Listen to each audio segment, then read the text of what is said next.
Hello everybody, I am Angelique Pagopoulou and I will speak on the Homeric hymn to Demeter and the Eleusinian Mysteries, an existential psychotherapeutic guide map into a cancer journey. In the Homeric hymn to Demeter, the goddess of earth and fertility loses her child to Hades, the god of the underworld. Persephone is abducted and taken violently to a journey of descent, suffering, isolation, darkness, and consequent transformation before she is able to re-emerge, ascending to her mother and the world of the living. To the delight of the two goddesses, Persephone returns, but she is not the same anymore. Her return is marked by the irreversible fact of her sacred union to Pluto. Persephone's re-emergence to life is neither easy nor quick.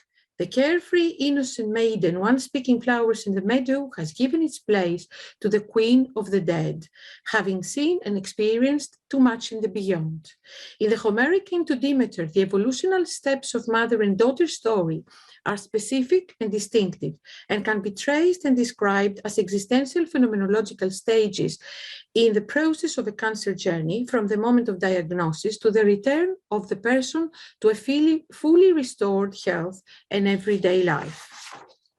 A deep existential crisis is set in motion with a cancer diagnosis, and it is then that a kind of descent into the darkness begins, whether the person wants it or not. Violation and rupture of one's life as they knew it, trauma, loss, grief, and mourning are stages a person goes through exactly like the goddesses. Involuntary descent into the darkness of embodiment matches the initiate's pathine, as Aristotle describes it for the mysteries. Physical suffering, confusion, sense of disorientation were reported as part of the initiate's experiences according to Milonas. Death and near-death experiences were followed by a shift in perspective, a transformation of consciousness, an illumination, a true seeing into how one should live after having faced death, according to Georgia Petridou. Just like the Eleusinian mysteries, in a cancer journey, life is never found so close to death and death to life. The dark night of the soul and the dying of the old self are and were experienced both during cancer and the initiation at Eleusis. The Eleusinian mysteries were celebrated every year in honor of the goddesses. They lasted for 2,000 years, from 1,500 till 400 AD. The celebrations took place at Eleusis, a small town in the outskirts of Athens, only to fade away with the rising of Christianity in the 5th century AD. During the celebration of the mysteries, in which up to 2,000 people were taking part, the mother and daughter story was not only told, but also reenacted. Every year, the initiates were witnessing goddess Persephone's abduction and descent to Hades, the secret mystical happenings in the world of the dead, and her glorious return back to earth. The myth seems to have deeply affected ancient Greeks' perception of death and had an impact on the financial, political, and cultural life for 2 millennia. The religiously contained reenactment would culminate in a sort of existential remembering, a recollection, as well as a reconnection of the mystic, the initiates, with nature, their gods, their very own instinctive life. The identified stages in the Homeric hymn to Demeter are abduction and catabasis, that is descent, search and despair, grief and withdrawal, famine and death, from lament to laughter, and finally reunion and regeneration. The first stage is abduction and catabasis, that's the descent, where there is cancer diagnosis and a descent of psychic energy. Whether fate carries us off or we actively seek the night, a time comes when we identify with the dark, however involuntarily, when we marry and serve it. And Jung writes, what do you think of the essence of hell?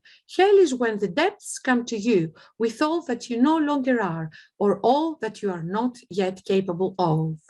On the right, you can see the cave where, in the archaeological site of Eleusis, where Hades has taken Persephone down into the crack of the earth.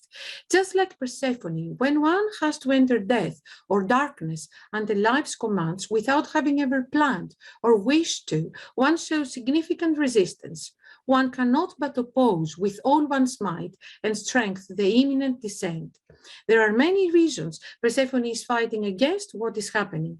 Her survival instinct, the first reaction to violence, the fear of the unknown, the fact that this new unexplored world does not follow the rules of the upper world, even the fact that she is unable to use her own senses, her vision, to navigate through this threatening unknown land.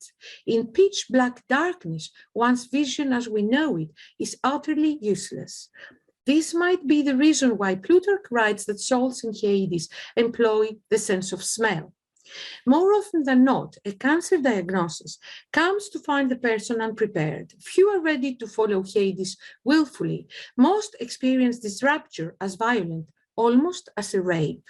This is forceful descent to a frightening world. A cancer journey is a descent to the embodiment, the dark matter, the terra incognita of an innocent, unsuspected mind. The human body is the catabasis. When we are in health, human mind rules and commands. Mind makes the plans, creates the lists, envisions the aims, and the body, a loyal follower, always listens, accomplishes, fulfills the dreams and objectives in life. But in illness, the body gets the upper hand. It has the power and the first word. The mind, young and inexperienced, must now learn to follow. A cancer diagnosis becomes a forceful descent into the matter, the sufferings and adventures of a sick body. The body with cancer is often affected by an unseen illness of which we are told about by the doctor, although no one can see, exactly as no one ever sees Hades at Eleusis. Cancer is usually the unseen abductor who terrifies exactly because he acts unperceived and in hiding. The more invisible Hades in the myth narrative, the more terrifying. The next phase is search and despair, where medical tests, treatments, and operations take place.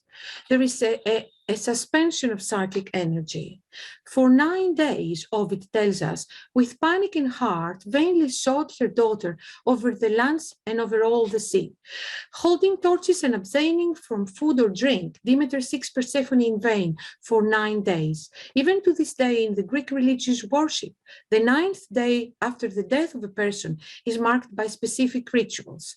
It also takes 9 months in a woman's womb for a new life to be born, a hint to Persephone's rebirth in the form of her son Iacchus, the alter ego of Dionysus, according to Kyrene. But this is yet to come. At this moment, Demeter calls for her daughter in desperation and receives no answer. Nobody tells her where she is. Demeter's reactions are described exactly as a mortal woman's reaction when their child goes missing. The violent separation evokes agony and stressful seeking.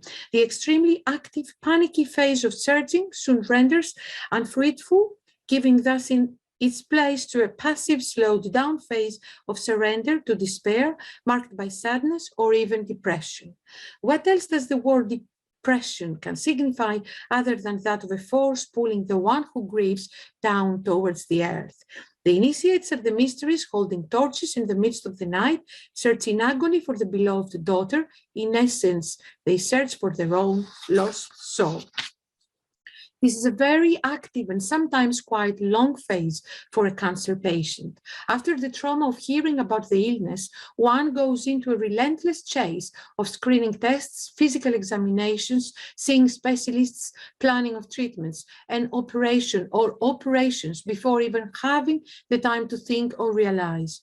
One is in panic, desperate to bring back what has been lost. One is looking in the darkness, assisted by a compassionate witness, in order to retrieve the precious beloved health. It is only when the days of treatment are over that the traumatic events start slowly sinking into conscious awareness. The person suffering from cancer is wounded, even if they still look intact, beautiful, and unaffected on the outside. There is unseen raw trauma. The human experience of what happened has not touched the base yet. There is unlamented, unmourned material. The human body traumatized has not caught up yet with the psyche. There is still the incongruence, the time lapse between the assault and the full realization of its consequences for the persons going through this. The experience is still fragmented within, and vital time is needed. This is the necessary time for the transformation to take place through physical as well as emotional suffering. It is usually at this point that loved ones might expect their person to be up and running, to go back to who they used to be, successful, happy, giving, and full of life. But a spiritual kind of death needs to be allowed the necessary time and space for adjustment and acceptance. The next stage is grief and withdrawal. Here, Demeter pulls her veil over her eyes. This is the time when trauma starts sinking in and mourning starts. There is no sun under the shadow, and it is essential to know the night, says Albert Camus. Demeter, taken by terrible and ravaging grief, withdraws from Olympus, the gathering of gods, and descends to the world of mortals. Gods have disappointed her. Kore is not to be found. Very sad, she sits on a stone, the sorrowful stone by the Callichoron well at the city of Eleusis. This is the stone you see in this photo on the right, on the archaeological site at Eleusis.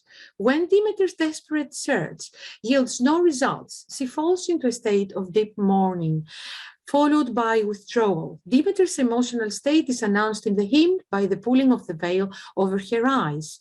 Whatever or whoever we mourn, isolation seems to play an important role in the mourning process and cannot be bypassed, speeded up, or underrated.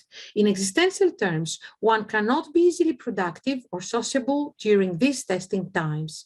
The cancer diagnosis and the losses it brings must register in the person's embodiment and conscious awareness before the next step can be taken, before any advancement. For Demeter and for a number of clients, the physical dimension closes down too. Demeter refuses to eat or drink, seeking isolation. A person suffering from cancer, often due to chemotherapy or radiotherapy side effects, might find it difficult to eat or drink. These changes are sensitively and thoughtfully explored in therapy, looking at the personal meaning they take for the client. When healthy, we find ourselves in a constant pursuit of light, happiness, young age, health, and love, and we tend to forget and eventually deny darkness, evil, sickness, and death, with all the implications for our existence this denial might entail. But denial of these forces deprives us from our very own creativity and prevents us from the possibility to heal and transform. The myth at this point indicates that any healing, transformation, or regeneration can only take place in the midst of deepest darkness, and this is possibly why god Asclepius, with his dreaming incubation methods, is the healing god visiting Eleusis on the fourth day of the mystery rites.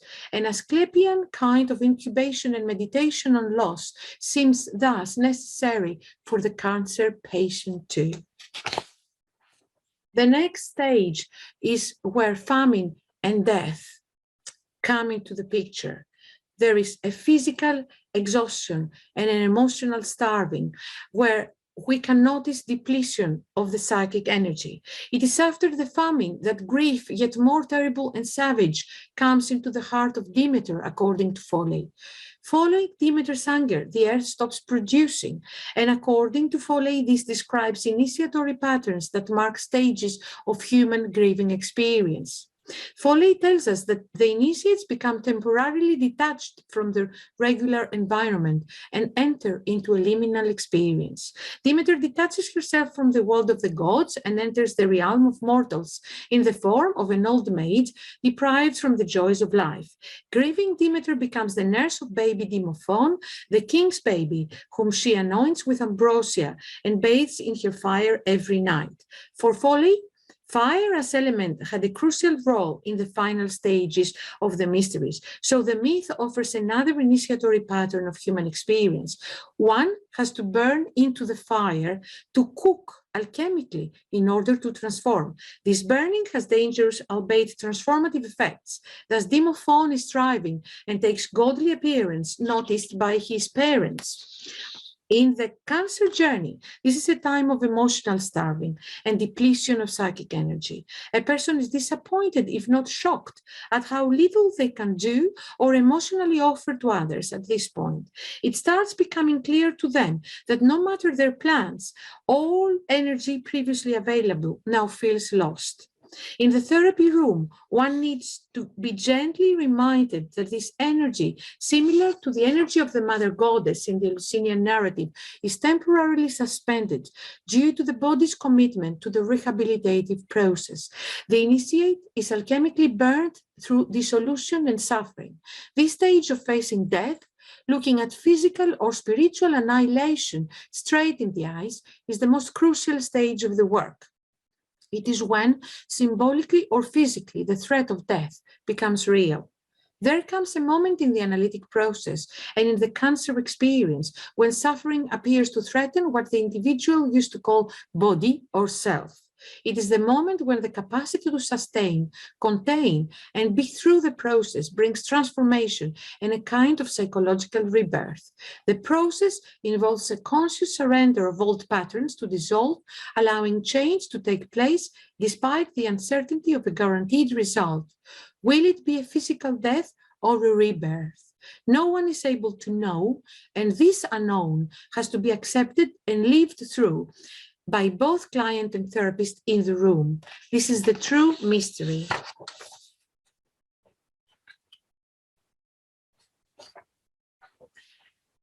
Then there is the stage of lament and laughter.